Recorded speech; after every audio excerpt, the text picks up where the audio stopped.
Stanislav Naboyan. So Stanislav Naboyan will take on his teammate Abdulayev, and as I was saying, Brian, it has been that sort of rise for Russia to probably, it's confident to say that they're the number one here.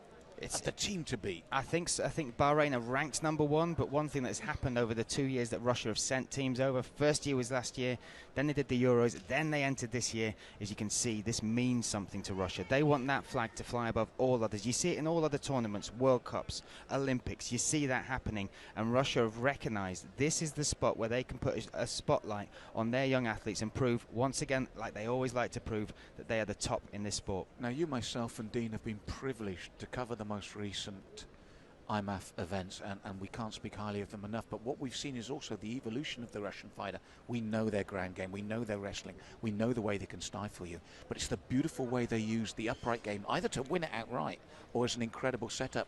People forget that they are so good on their feet as well, and we've seen that at this tournament more than any. Without a doubt. Yes, ladies and gentlemen, and here we go. This is the junior featherweight final. Let me introduce your fighters again. Firstly, fighting out of the blue corner, representing Russia, it is Sirajudin Abdulayev.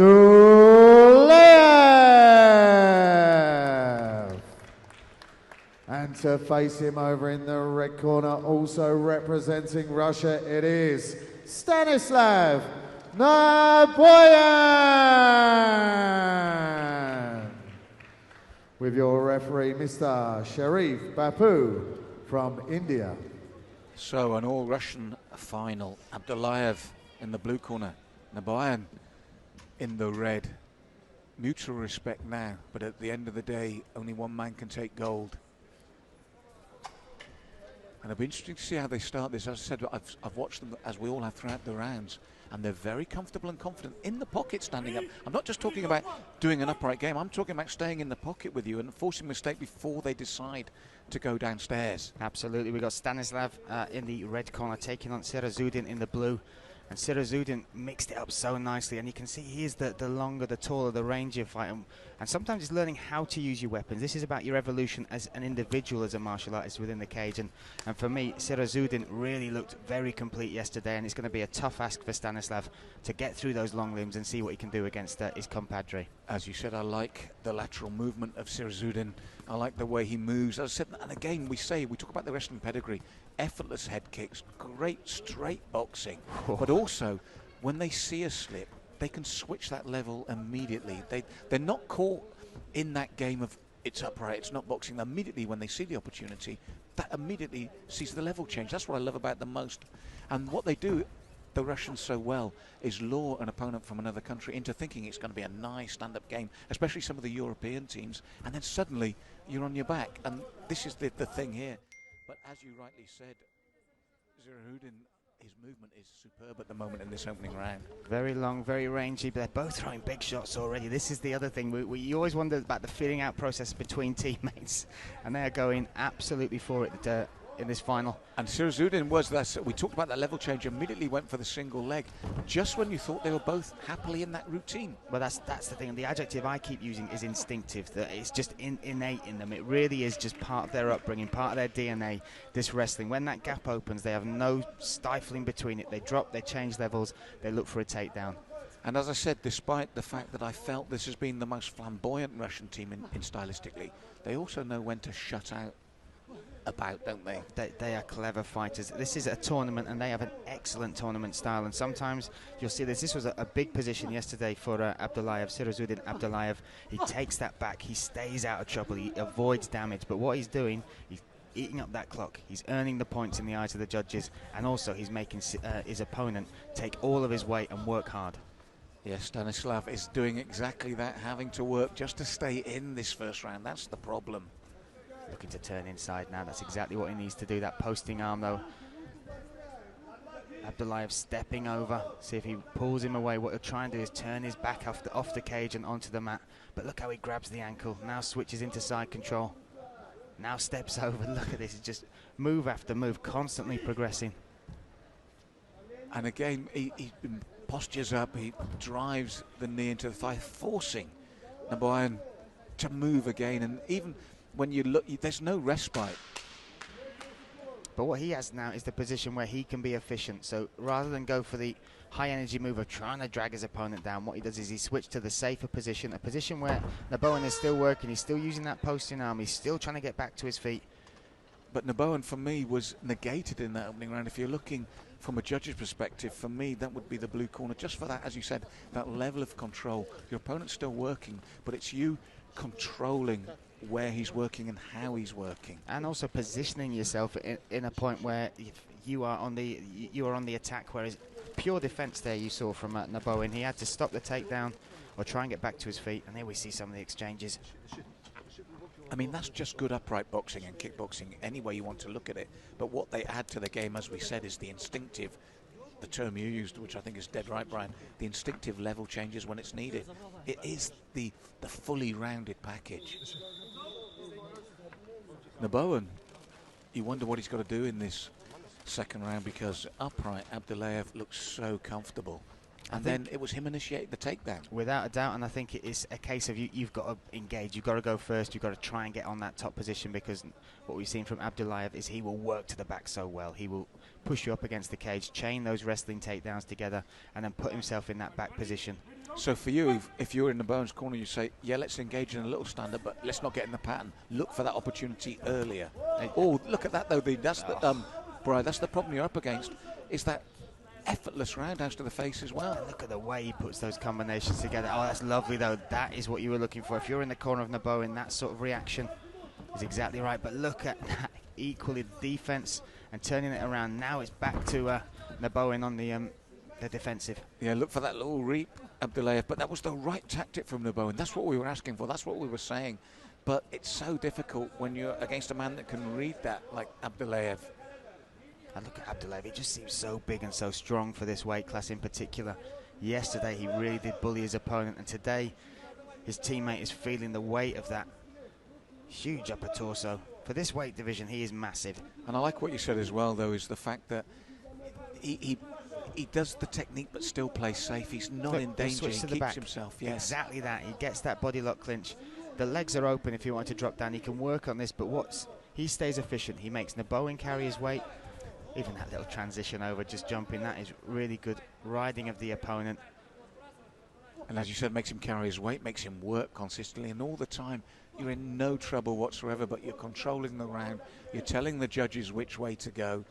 And even now in the final, when you feel that maybe you can not have to be worried about being risk averse because there's no more bouts, it's that efficiency that is so clinical with this man.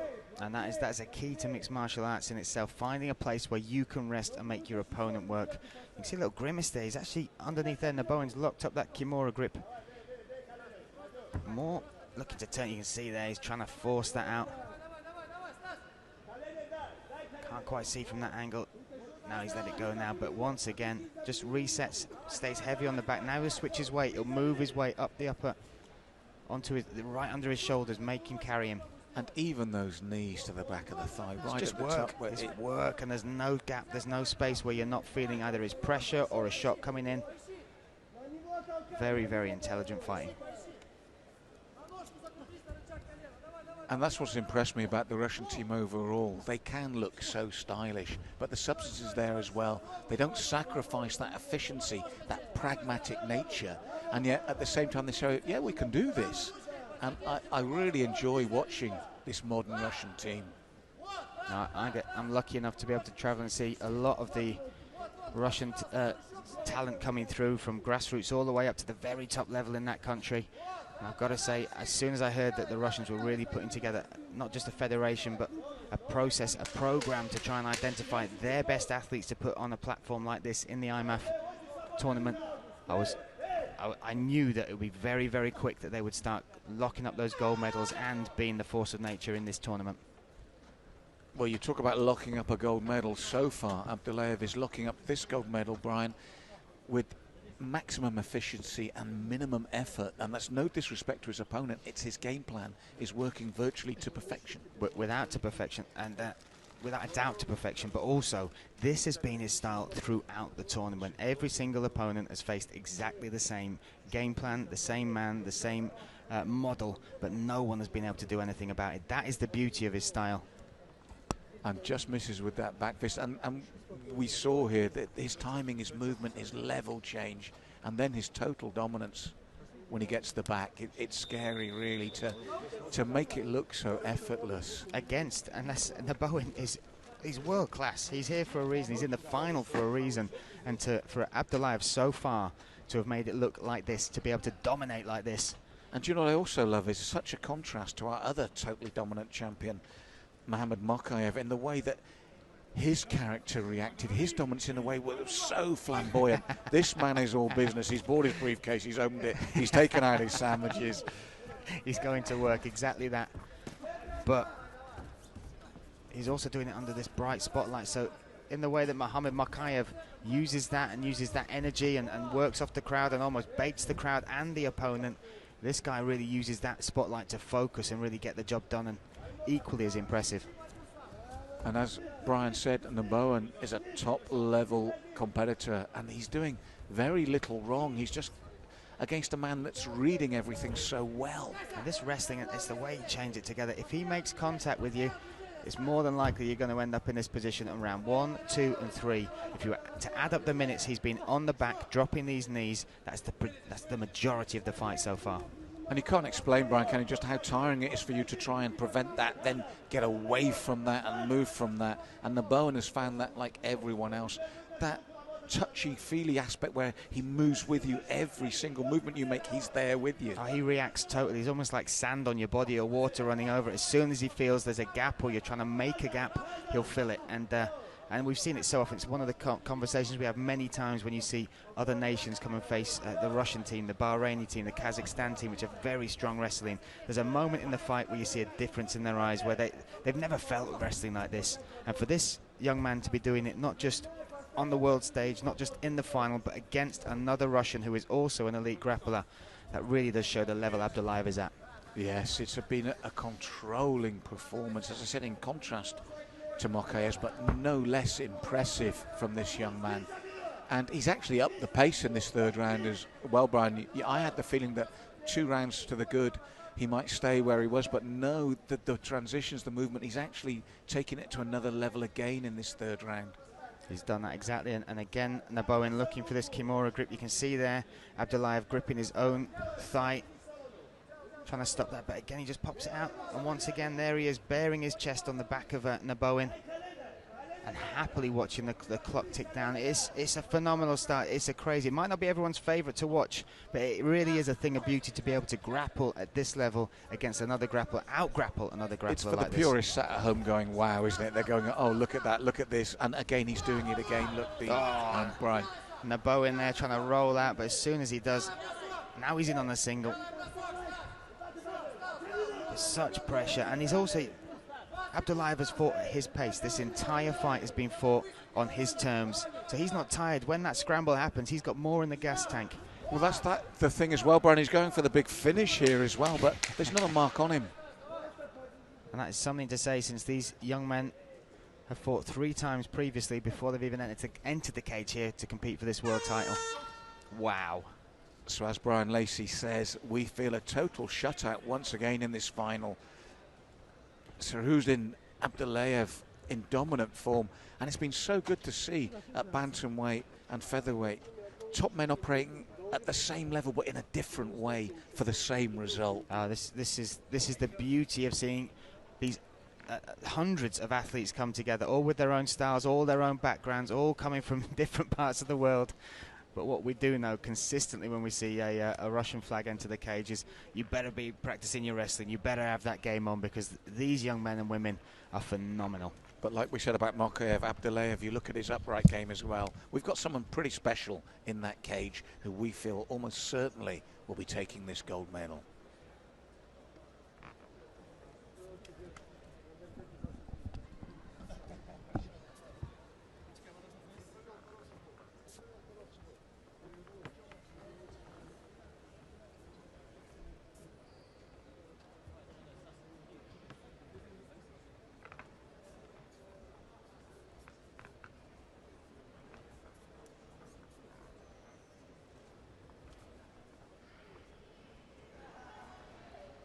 Now, ladies and gentlemen, after 3 rounds of action, we go to the judges' scorecards.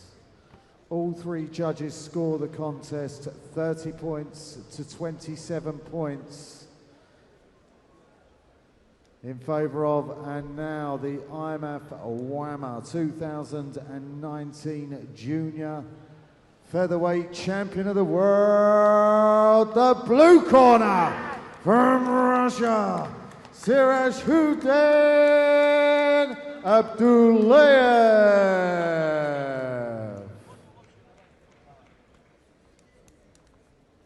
Сиражудин.